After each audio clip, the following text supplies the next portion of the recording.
Assalamualaikum warahmatullahi wabarakatuh. Bertemu lagi di podcast Radar Jogja.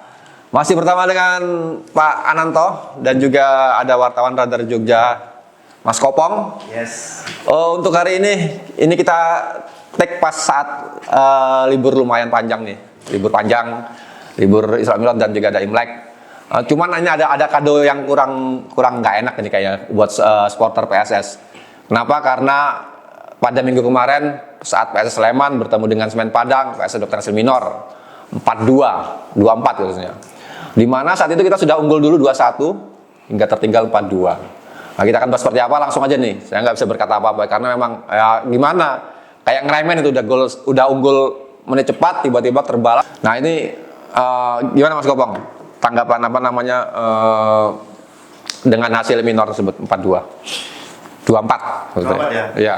Ya, sehabis pertandingan itu kan seperti biasa Coach Mazula menerangkan bagaimana jalannya pertandingan dan sebagainya. Sebenarnya PSS Sleman itu kan mampu mendominasi ya sejak awal pertandingan ya. Iya. Bahkan itu gol cepat di menit kedua pun Tokantin itu kan sudah mencetak gol. Lalu di menit 16 Dion melalui umpan lambungnya Tokantin, melalui sundulannya Dion itu mampu mencetak gol lagi. Nah ini masalah utamanya. Mazula pun juga menurutnya juga menjadi masalah utama di dunia waktu pertandingan pekan ke-20 lalu waktu lawan Semen Padang ya Mas ya. Nah itu kan waktu di pertengahan babak pertama itu kan ada salah satu pemain Semen Padang itu yang ditarik keluar. Iya. Oh iya. Ditarik keluar, entah kenapa ditarik keluar. Nah tiba-tiba itu ada keributan itu di Saputra itu ya, bek kanannya itu ya. Iya. Ada keributan itu dengan staff official itu. Ada keributan, terus laga sedikit terhenti. Nah di situ menurut Mas Zola itu membuyarkan konsentrasi para pemainnya. Nah sehingga dari situ kan langsung tercipta gol balasan ya. Dari Semen Padang itu lalu mengakibatkan kekalahan juga katanya. Seperti itu akibat kekalahannya sih itu katanya. Berarti prediksimu 3-0 tidak terbukti. Nah, kalau Pak Nanto bilang dinamika sangat kuat ya. Akhirnya kan benar Semen Padang yang unggul. Gimana Pak? Evaluasi bagian tersebut. Seperti kita bahas sebelumnya. Ya. Nah, ini segala sesuatu bisa terjadi dalam sepak bola. Iya. Ya enggak Pak. Jadi kita nggak bisa underestimate meskipun Semen Padang itu sebelum pertandingan juga mengalami kekalahan cukup telak dengan sendiri dari Bali United. Tapi sebenarnya Mazula itu sudah memprediksi kalau Semen Padang ini nggak akan terpengaruh dengan hasil pertandingan sebelumnya. Dan seperti yang kita bahas kemarin, Almeida ini memang pelatih yang bisa membuat perbedaan gitu. Maksudnya dia mengubah mental pemain dia dari kalah di kandang kemudian ketinggalan 2-0 terus kemudian dia membuat perubahan yang sangat berani ya dengan menarik Fendi ini pemain bekas pemain PSIS ya. Dia ditarik digantikan dengan Dodi Alek Panjin gitu. Sebenarnya Dodi Alek Panjin ini juga kalau saya lihat kemungkinan besar dia masih dalam proses cedera gitu. Dia belum fit benar karena di beberapa pertandingan sebelumnya juga dia kelihatannya itu nggak main full terus gitu kan. Dan pertandingan kemarin dia beberapa kali juga jatuh. Dia memegangi pangkal paha sama pahanya gitu kan. Kemudian dia masih dalam proses pemulihan pemain cedera sehingga dia nggak dimainkan sejak awal. Gantinya ya si Fendi ini dan ternyata pergantian ini cukup membuat impact ya. Kalau harusnya yang terimpact buruk itu kan harusnya di tim Semen Padang karena ada friksi kan di situ kan. Efek Januari sebagai asisten pelatih yang sempat bersih tegang sama Fendi ya. Fendi ini juga nggak mau kan ditarik padahal itu kan baru menit ke-20. Ini memang nggak normal gitu kan. Kalau biasanya pelatih itu menunggu minimal 30 menit sebelum pemain ini diganti di babak pertama. Dan pergantian di babak pertama itu kalau memang tidak urgent sekali itu biasanya nggak dilakukan. Tapi memang dua gol PSS itu semuanya dari flank kanannya Semen Padang yang ditempati oleh Fendi ini hanya dengan keputusan yang berat. Jadi menarik pemain di babak pertama ini pertaruhan besar dari bagi pelatih. Pelatih ini juga pasti berpikir keras. dia pasti akan membuat pemain yang ditarik itu kecewa berat ya. Karena malu, pemain itu pasti malu dan kecewa gitu kan. Karena kita baru main 20 menit kan. Ya, sudah 2 gol. Idealnya kan minimal 30 menit pemain itu bisa memperlihatkan kemampuannya di lapangan. Tapi ternyata ini ditarik ya. Kalau misalnya yang lucu lagi kan tadi alasannya keributan, konsentrasi. Semen Padang kok malah membuyakan sangat lucu itu. PSS gitu kan. Ya. Apakah PSS ini takut gitu kan melihat dua orang ini bersih tegang, padahal itu kan bukan benchnya dia. Iya. Harusnya yang menjadi PR itu kan di Semen Padang. Saya itu waktu posisi 2-0 saya langsung membayangkan, waduh, kemudian si Brandy disuruh masuk ke dalam, sudah masuk ke dalam kamar ganti. Kemudian asisten wasit lapor ke wasit kalau ada kartu merah ya. Efek Januar dipanggil di kartu merah kan. Iya. Ya. Brandy ini udah masuk, panggil lagi kartu merah lagi. Dua-duanya masuk dalam ruang ganti yang sama. Itu kalau misalnya dua orang ini masih gelut. Emosi, nggak tahu yang di dalam ruang ganti itu seperti apa. Tapi mereka itu luar biasanya apa? Bisa menenangkan keadaan itu, dan ini nggak membuat mereka itu drop. Mereka terus bergerak terus gitu. Dan itu dari sisi mental Semen Padang ini bagus. Nah ini berarti dengan kondisi seperti itu, kalau alasannya memang karena keributan di bench pemain lawan kemudian berimbas ke tim sendiri, ini tanda tanya. Iya. Ada apa dengan mental pemain-pemain ini gitu ya? Ya kan? Kenapa sih kok bisa mempengaruhi itu, kok begitu berpengaruh sekali? Saya pikir tidak normal lah hal seperti itu dijadikan kambing hitam ya kan. Tapi ya kita nggak tahu apa yang terjadi di tim PSS ya. Saya nggak tahu gitu kan. Mungkin karena mereka konsentrasinya harus fokus dalam sebuah pertandingan, makanya mereka begitu ada friksi sedikit, kayaknya mereka buyar semua gitu. Nah itu. Terus yang berikutnya, saya pikir ini di sisi non teknis ya. Nah, sisi teknis sebenarnya dari awal pertandingan ya. Sebenarnya ini kayak setelah gol kedua, itu pemain-pemain PSS itu seperti tertidur di lapangan gitu kan. Mereka harusnya bisa menyelesaikan pertandingan itu dengan killing goal, dengan gol ketiga. Yang beberapa kali kan ada 2 peluang, itu harusnya bisa diselesaikan. Kalau sudah unggul 3-0, sulit untuk membalikan keadaan.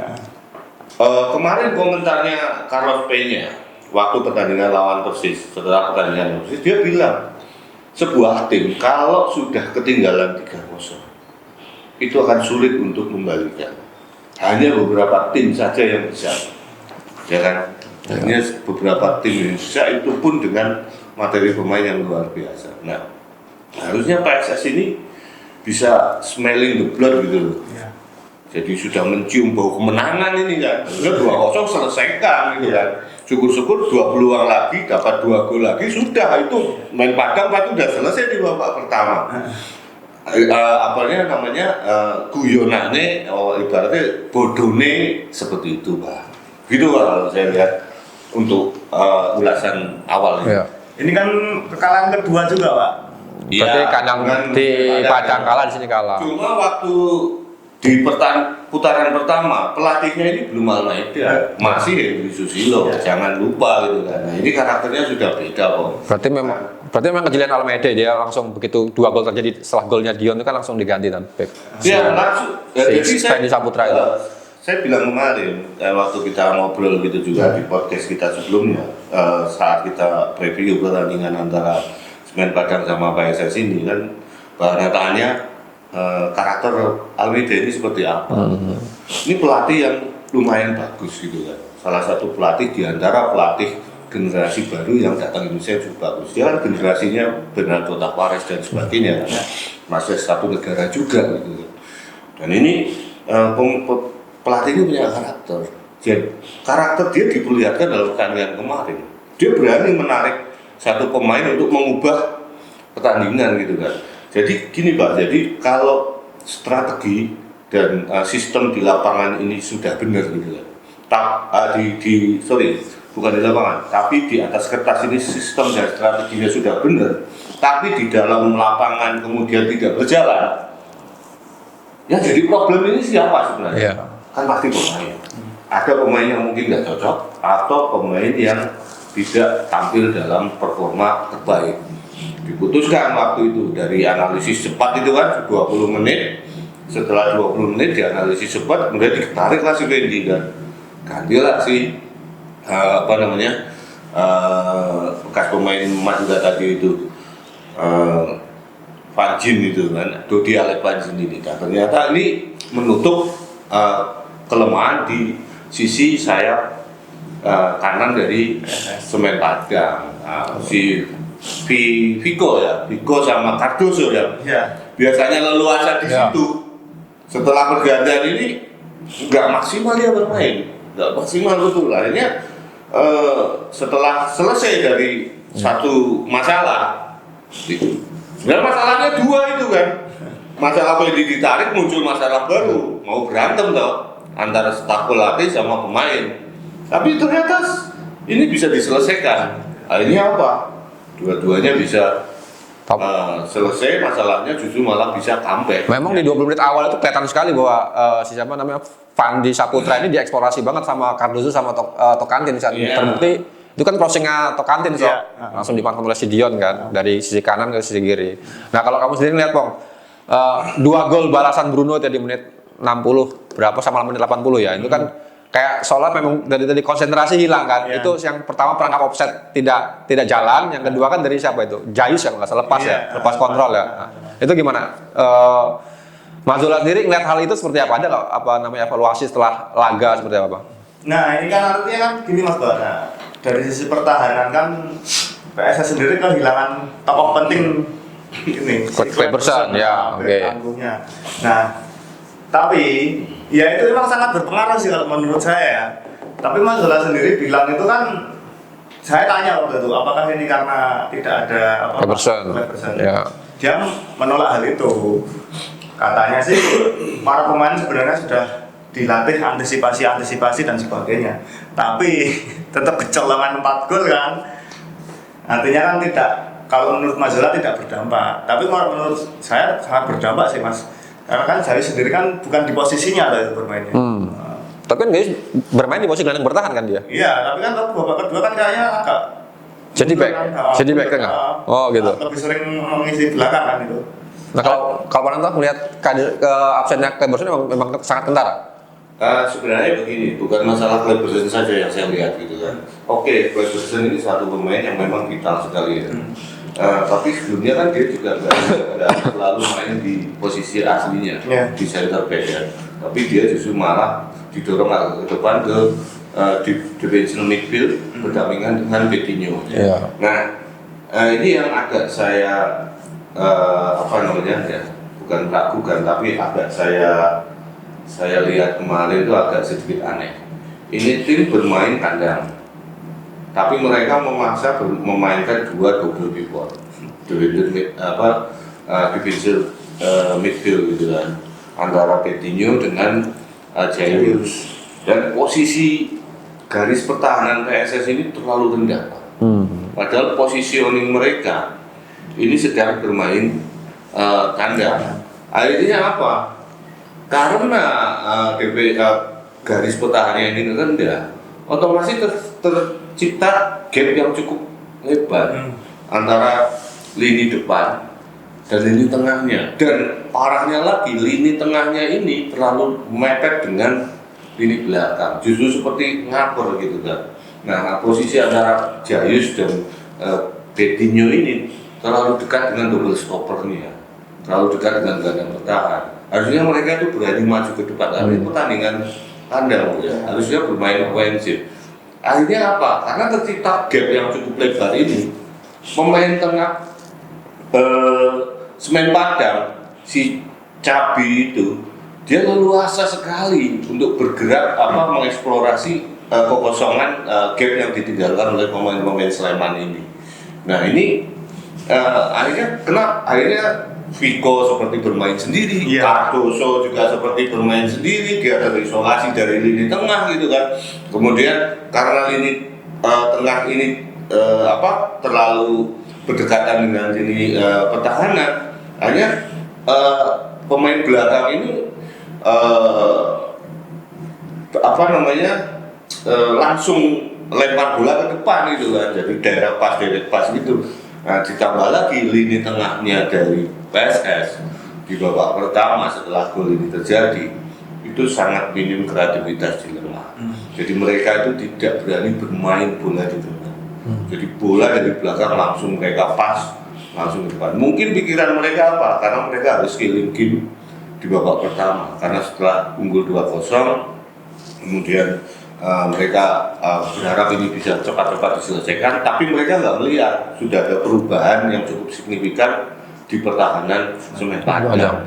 Ini yang harus diperhatikan dalam pertandingan kemarin, gitu Pak. Dan di babak kedua kan Mas Zola itu kan melakukan beberapa rotasi ya Pak ya, memasukkan Rico, memasukkan siapa lagi, Paulo dan sebagainya. Nah di situ kan kalau saya menilainya itu serangan PSS itu langsung bergantung ke Rico terus itu. Iya. Ke Rico Babak kedua ya. ke Rico terus, dan itu hampir kebaca terus Pak ya. Dari sisi kiri malah jarang gitu. Ya hanya mengandalkan kecepatan aja kan. Sementara lini belakang Semen Padang sendiri bisa mengatasi hal itu. Kayaknya sudah dari babak pertama sudah mengantisipasi, memang kata Pak Nan tadi, memang serangannya kan direct langsung, hanya mengandalkan Cardoso, berharap Vico-nya sendiri itu tadi. Jais pun tidak banyak berfungsi sama Berindo kan, seperti itu. Justru kreativitasnya Stewart sama Cabil lebih dominan di tengah. Iya, lebih dominan. Sementara Gomez tinggal menunggu di depan. Dan jangan lupa gol Semen Padang itu rata-rata gol mudah loh. Iya. Gol mudah itu loh. Dan itu bukan karena kesalahan satu orang pemain, tapi memang persepsi dari pertahanan dan pemain-pemain PSS ini lemah. Bukan karena Gomez juga striker yang hebat sekali. Dia itu mobilitasnya sangat minim sebenarnya kan. Cuma nunggu di kotak penalti aja. Tapi dia pintar bisa menempatkan posisi, dia mencari posisi gitu kan. Dan saya pikir dia nggak bermain capek kemarin gitu kan. Yang bermain capek ya cuma sama si Cabi gitu kan. Kemudian didukung oleh beberapa pemain belakang Semen Padang yang seperti dapat angin kembali setelah mereka bisa membalas ketertinggalan kan. Harusnya ini bisa menyadarkan teman-teman PSS kemarin, harusnya begitu lawan bisa mencuri satu gol di babak pertama, harusnya ini sudah lampu kuning. Harus ada perubahan. Tapi ternyata PSS tetap bermain sama sampai akhir babak kedua juga sama. Di babak kedua tidak ada perubahan sama sekali. Beberapa kali memang lini tengah dari PSS Sleman ini berusaha untuk mengubah gaya permainan dengan bereksplorasi di tengah. Maksudnya siapa? Paulo Sitangan juga masuk, kemudian beberapa gelandang kreatif juga masuk, Rico juga masuk. Tapi ini terlambat, sudah terlambat. Semen Padang sudah motivasinya sudah tinggi, mereka smell blood gitu kan, sudah mencium kemenangan gitu. Maksudnya ini tinggal killing the game, mereka cetak gol lagi selesai dengan pertandingan. Dan menghadapi lawan seperti itu, yang motivasinya sudah tinggi, ini sangat sulit meskipun PSS punya kemampuan individu yang lebih tinggi dibanding Sleman. Tapi secara umum kemarin kelihatan memang tim ini masih belum stabil. Iya Pak. Belum stabil. Sangat belum stabil. Dalam artian apa? Dari gaya permainan ya. Dan kemudian koordinasi antar pemain kelihatannya belum ngeblend, belum mencair lah. Maksudnya belum bisa menyatu chemistry-nya gitu. Kemudian masih beberapa pemain ini masih terlihat bermain individu. Rico berusaha untuk bermain tim, tapi backupnya nggak ada. Karena apa? Jarak dari lini tengah ke depan ini sangat jauh. Sehingga begitu bola di pas ke Rico bingung karena backupnya nggak ada gitu kan. Nah ini gelandang-gelandang ini terlambat naik, dan juga dua gelandang bertahannya ini kurang kreatif saya pikir gitu. Harusnya mereka tanpa bola itu mereka ya sudah nggak usah di belakang terus, tinggal naik aja sedikit ke depan untuk membackup gelandang serang mereka, terutama sayap-sayap PSS yang cepat-cepat. Sebenarnya kan PSS punya sayap yang cepat-cepat kemarin kan. Kemudian Cardoso itu juga masih bermain sangat-sangat individual, sangat individual. Jadi pemain ini memang agak sedikit butuh perhatian lah.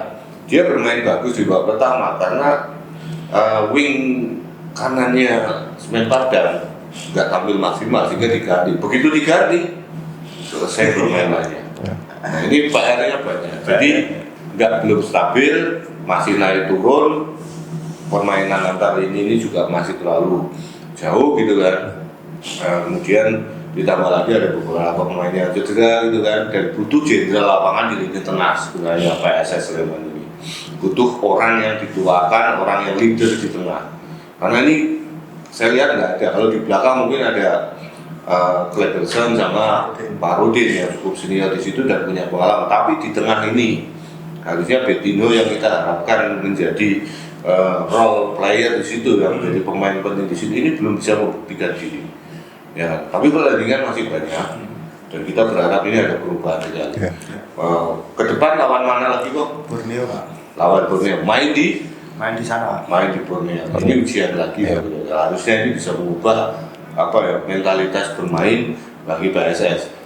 Ya sangat lucu kan. Yang terjadi friksi di kubu lawan atau yang terimbas di PSS. Harusnya begitu melihat ada masalah di lawan, udah killing the game aja. Itu urusan internal dari lawan kan. Kenapa kalau ini mempengaruhi internal kita sendiri? Kan aneh gitu kan maksud saya. Nah ini yang luar biasa. Oke, kalau itu terjadi di bagaimana kita kalau sebaliknya terjadi di benchnya PSS? Apakah ini akan mempengaruhi Semen Padang? Saya pikir tidak gitu kan. Pasti juga mempengaruhi PSS juga. Dan ini nanti kalau itu terjadi di PSS, saya nggak tahu gimana mental pemainnya itu. Dan kedepannya kan seperti apa? Harusnya yang diuntungkan tim PSS sendiri ya. Iya. Kalau di kubu mereka ada friksi, kenapa yang jadi Saya konsentrasi? pikir setelah ada kejadian itu, Semen Padang ini buyar semua. Iya, harusnya kita juga seperti itu. berpikirnya seperti Tapi itu. luar biasa loh, mereka bisa comeback. Ini mohon maaf, bukan saya memuji-muji lawan ya, tapi kenyataan di lapangan seperti Memang ada masalah ya, ada Tapi masalah. ini harus dijadikan dijadikan pelajaran. Evaluasi, betul. ya. Evaluasi betul. Kenapa kok mental ini gampang sekali goyah? Padahal kalau main sepak bola yang pertama itu mental, Iya. yang kedua teknik dan fisik. Setelah itu selesai kan pertandingan kan.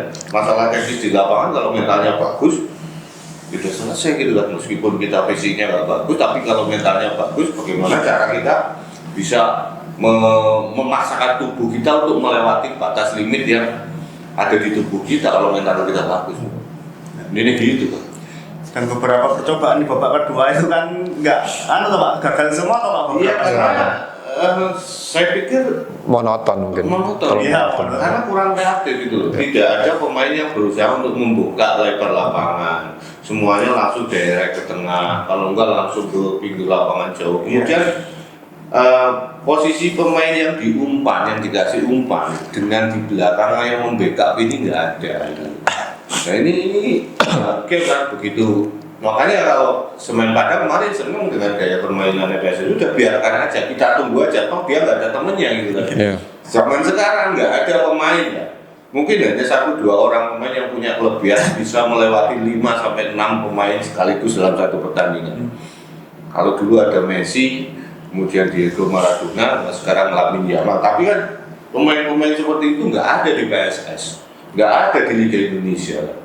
Jadi ya tetap kita harus teamwork karena kalau kemampuan para pemain ini rata-rata semua gitu. Nggak ada pemain yang sangat menonjol bisa lewat 3-4 pemain gitu. Nggak bisa lagi. Ini semuanya sepak bola kolektif. Dan Al-Mahdi itu menerapkan konsep sepak bola yang pendek merapat. Antar blok ini bermain ketat, bermain pendek, kemudian dia juga pintar, pemain-pemainnya ini pintar memanfaatkan ruang-ruang yang ditinggalkan oleh pemain PSS. Ya kalau saya lihat kemarin malah pemain PSS ini seperti mempersulit diri sendiri gitu sebenarnya. Ini tapi ini harusnya menjadi apa? Pelajaran ya, pelajaran berharga. Harga sekali bagi PSS ini, karena tim ini masih punya peluang. Materi pemainnya juga nggak kaleng-kaleng sebenarnya, masih oke loh untuk bersaing dengan tim-tim yang di atasnya atau tim-tim yang di bawahnya. Saya pikir tim ini eman-eman kalau misalnya nanti nggak finish di posisi yang lebih bagus dan mendapat poin-poin yang lebih bagus. Gitu. Kalau kamu sering lihat ya kata Pak Anto tadi, Vico terlihat banyak kayak bekerja keras sendiri di tengah Iya, ya. bener. Nah itu kenapa bisa terjadi? Kamu kalau lihat seperti apa itu? Ya emang bener sih, dia kebingungan ya, kebingungan mencari rekan itu tadi. Dan di babak pertama itu kan sangat bekerja keras Ya. banget, terlihat setelah ada keributan itu kan Vico itu individual banget dan terus dia mencoba melakukan tendangan jarak jauh juga kan, itu kan artinya Longsut terus ya. kebingungan kan. Ya karena nggak ada teman di dekatnya. Mencoba spekulasi tendangan bebas. Terus di babak kedua kan nampaknya kan juga fisiknya kan kayaknya juga habis kan. Itu kan terus Tokantin juga ditarik agak ke belakang digantikan Hoki yang di depan dan Sirinho. Nah itu Sirinho ini kan belum mendapatkan ini Mas apa? Jam main banyak ya.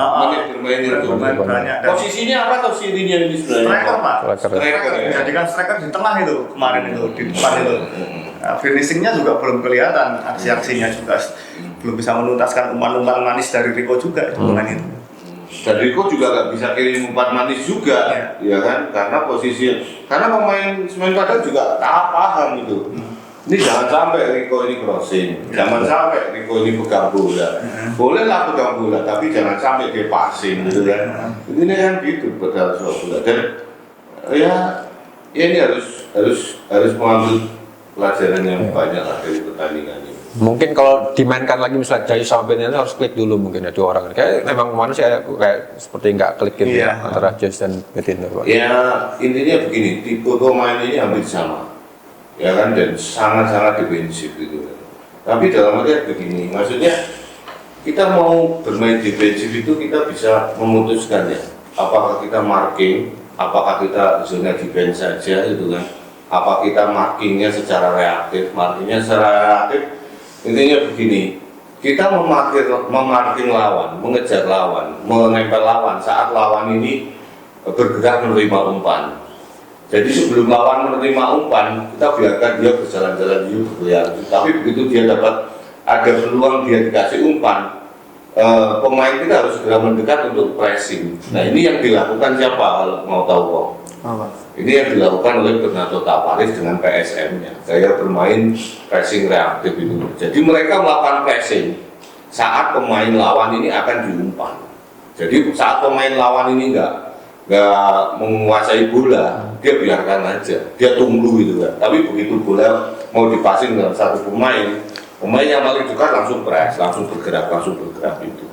Nah kelihatannya gaya permainan ini masih cukup efektif di Indonesia. Karena apa? Karena di Indonesia ini para pemainnya masih belum terbiasa terus bergerak gitu, terus bergerak untuk men-scanning lawan atau menempel lawan secara man-to-man marking ataupun secara zona marking. Jadi ini masih bisa dilakukan di Indonesia. Tapi kalau di sepak bola yang agak lebih tinggi levelnya masih sulit juga gitu. Atau mungkin kendala komunikasi bisa juga nggak sih? Mungkin Jayus sama Betindo misalnya, kamu ayo maju dulu ya. Tapi karena kendala komunikasi kan jadi nggak klop itu. Kalau Kleberson mungkin sama Betindo kan masih ada komunikasi ya, bisa mungkin. Atau seperti itu mungkin bisa nggak terjadi itu? Kalau saya melihat bukan masalah komunikasi. Yang pertama jelas karena dua pemain ini kan baru bermain bersama dalam beberapa pertandingan terakhir, karena Jayus masih belakangan. Yang kedua, mungkin karena beda pengertian cara bermain bola. Iya, mungkin seperti itu. Ya, kan, basicnya Bedinho itu dari mana, basicnya Jayus itu sepak bola dari mana. Itu kemungkinan besar yang jadi yang kadang mayoritas banyak pemain-pemain bagus dari luar negeri, dari pemain asing ini yang sulit bermain dengan gaya bermain Indonesia. Karena apa? Gaya bermain Indonesia ini memang agak sedikit unik, dan kalau menempelkan dua pemain dengan karakter yang hampir sama di tengah, ini harus ngeblend dulu gitu.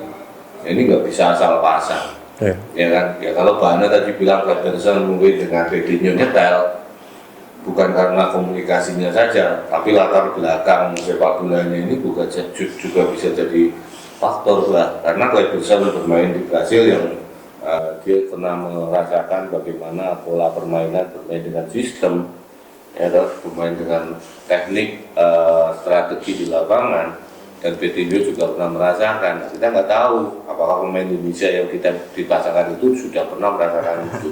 Intinya gini, tapi kita nggak usah suudon, Pak. Kita nggak usah suudon ya. Kita anggap saja ini sebuah apes aja kan. Tapi perlu jadi pengalaman berharga bagi PSS gitu, Pak. Nah, setelah kekalahan ini lawan Borneo, kira-kira kalau kamu lihat dari statement-statement Mazzola sendiri akan melakukan apa sih kira-kira? Apa yang akan dievaluasi oleh Mazzola? Ya ini mungkin kan dari lini belakang ya Mas. Lini belakang dan sebagainya, dan chemistry pemain tentu saja. Ini kan Borneo kan juga tim papan atas ya, sedikit berat juga PSS besok langkahnya ke depan. Tapi apapun itu ya kita nggak tahu besok, namanya bola kan bundar ya Pak Ananto ya. Bola tuh ya. Bundar Topi saya bundar. Begini toh, topi saya bundar. Tapi bulat itu volumenya itu bulat penuh gitu. Nah, itu apapun bisa terjadi kan. Kemarin saja saya memprediksi PSS bisa menang 3-0, ternyata 4-2. Itu apapun bisa terjadi. Itu sepak bola. Kita punya modal mengalahkan Persebaya tuh. Iya. Dengan skor yang lumayan telak kan. Ya seperti yang dikatakan Mas Zola itu, this is football. Ya inilah betul. Kadang sepak bola itu bisa menghukum anda, menghukum kita semua. Ya inilah.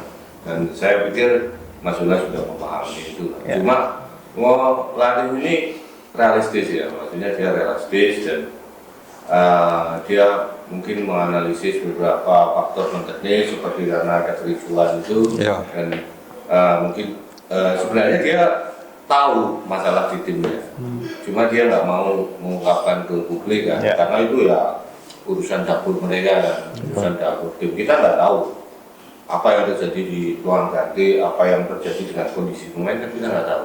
Kita cuma menyaksikan aja saat pertandingan itu. Ya kadang kita terlihat pintar dibanding mereka, tapi kalau kita jadi mereka belum tentu kita bisa menjalankan dengan baik. Ya mohon maaf itu aja. Inilah namanya sepak bola. Lebih mudah mengomentari daripada memainkannya sendiri. Jadi tapi kalau bagi teman-teman pemain PSS dan tim PSS, kami tetap support. Apapun kita tetap cinta dengan PSS. Ya anggap saja ini sebagai ya biasa lah kalau kita kecewa dengan hasil tersebut, kita agak sedikit ngomong sedikit tajam. Ini tentunya untuk perbaikan. Bukan kita untuk menjatuhkan mental dari PSS ya. Bukan itu tujuan kami. Itu Pak. Ini sedikit. Cardozo ini kan terlalu sering main starting line up ya. Kira-kira ada nggak sih upaya dari Mazzola itu untuk mengganti siapa pemain lain tuh? Karena memang kalau dilihat beberapa pertandingan belum maksimal banget itu loh. Nah itu kenapa alasan itu? Dia selalu pasang jadi starting line up. Belum tahu kan Betinho juga kan. Betinho kan yang kemarin di beberapa pertandingan lalu kan juga eksekusi penalti gagal kan juga sering jadi starter kan. Nah ini saya kurang paham itu juga apa strategi dari Mazzola itu kenapa kok menjadikan starter. Padahal kita masih punya Hoki dan punya siapa namanya Cirino ya. Nah, itu bahkan Ovansu Ayah juga kan. Itu wing kanan atau wing back kanan atau sebenarnya. Pil itu.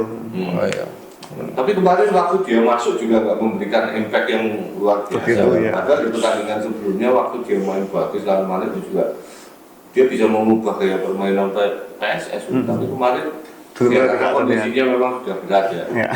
Saya lihat di menit 70 itu sudah ini sulit untuk PSS ini untuk membalikan kendaraannya sulit gitu kan. Karena memang effortnya betul luar biasa. Nah mungkin karena nggak ada supporter juga ya.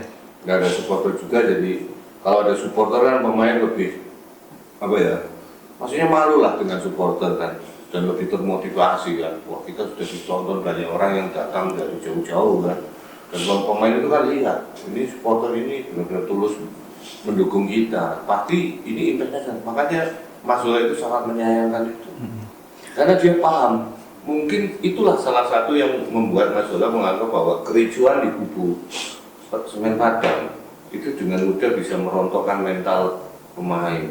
Mungkin dari sini dia sebenarnya paham sampai di mana sih mental pemain-pemain PSS ini. Ini yang dipahami Mas Zola. Kita nggak paham,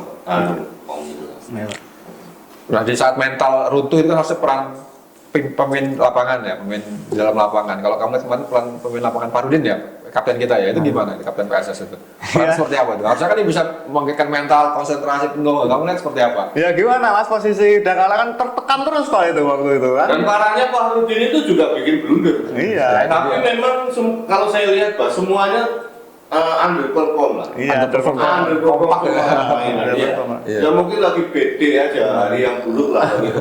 Karena BD itu namanya hari yang buruk itu nggak bisa kok dihindari kayak sebagaimanapun hebatnya teknik kita. Kalau memang lagi lagi apa sih itu ya misalnya loh di depan gawang tinggal syuting juga mencelakakan bisa aja. Ya mungkin BD ya. Tapi selain BD dari sisi strategi dan taktik, ya kita harus akui Almeida juga intinya gitu, pintar dia memanfaatkan. Bisa membaca pertandingan yang sedang berjalan dan dia langsung mengubah cepat ya, langsung cepat awal tuh meskipun dia paham ini akan jadi masalah juga kan tapi hebatnya lagi dia bisa meredakan masalah itu berikutnya begitu keluar babak kedua babak kedua dia keluar dari kamar kan tidak ada masalah apapun dan buktinya mereka malah bisa cetak 2 gol lagi.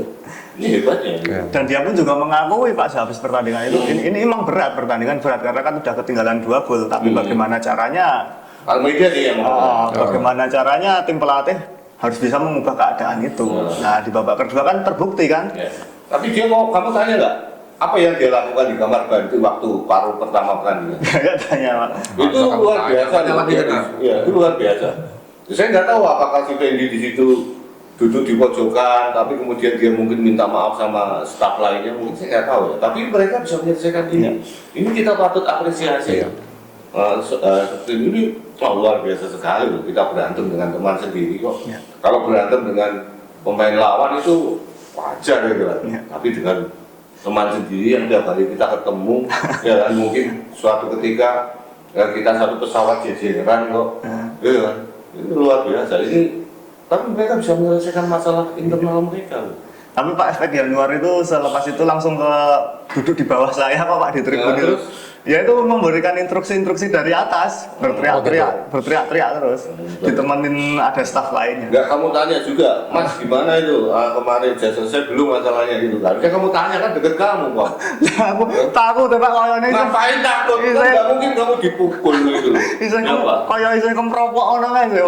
Ya cara kamu kan jadi jurnalis kan bagaimana bisa mendekati orang tanpa orang ini tersinggung itu harusnya biar Mas waktumu apa ini nah dari situ tapi ya apa ya namanya ya ini sudah nasi sudah menjadi bubur kok tinggal bagaimana kita mau menjadikan bubur ini sebagai makanan yang bermanfaat lagi gitu. Emang kayak meremehkan sih emang. Ya saya juga sampai yang nonton awal kan saya nonton 2 antara PSS sama PSI. Gol pertama kotak kantin menit pertama udah gol. Terus Dion gol. Wah ini mau udah bantai nih kan. Fokus yang lain. Tahu ya 2-1 udah. Apalagi kalau lihat itu kartu merah. Jadi saya nggak begitu paham kejadian itu. Cuma saya tahu kartu merah Saputra kan, kartu merah harusnya bisa. Saya paham itu akan di kartu merah karena apa? Fendi itu begitu diganti dia langsung buang bola ke tribun. Dan kemudian dia dimarahi Yanuar. Nah begitu dia mau masuk ke locker waktu itu dicegat sama Yanuar. Meskipun itu di tayangan televisi nggak ada, tapi kelihatannya ribut-ributnya kemudian mengganggu. Mungkin kartu merah itu dilayangkan wasit karena mengganggu. Sempat terhenti kok itu. Mengganggu jalannya pertandingan. Meskipun itu di satu sisi, tapi ini tetap mengganggu. Jadi di kartu merah gitu kan. Nah, apesnya Pak kejadian ini justru benar-benar mengganggu mental PSS, bukan mental Semen Pahit. Atau ya tadi gaya meremehkan begitu, wah itu klubnya friksi ya, bertengkar sendiri kok. Mungkin seperti itu. Ada yang tadi kan golnya sekarang ya seperti itu, gol bola-bola colongan tadi, enak sekali itu. Gimana ini? Gitu? Ya, gitu. Sudah seperti itu dulu. Oke, pemirsa podcast Antar Jogja, sekian dulu podcast hari ini. Jangan patah semangat walaupun kalah, masih ada pertandingan lain. Kita masih ada kesempatan PSS untuk laga-laga selanjutnya. Dan jangan lupa saya akan selalu untuk mensubscribe, komen dan juga like channel kita akan terus berkembang channel kita. Sekian podcast siang hari ini. Assalamualaikum warahmatullahi wabarakatuh. Waalaikumsalam warahmatullahi wabarakatuh.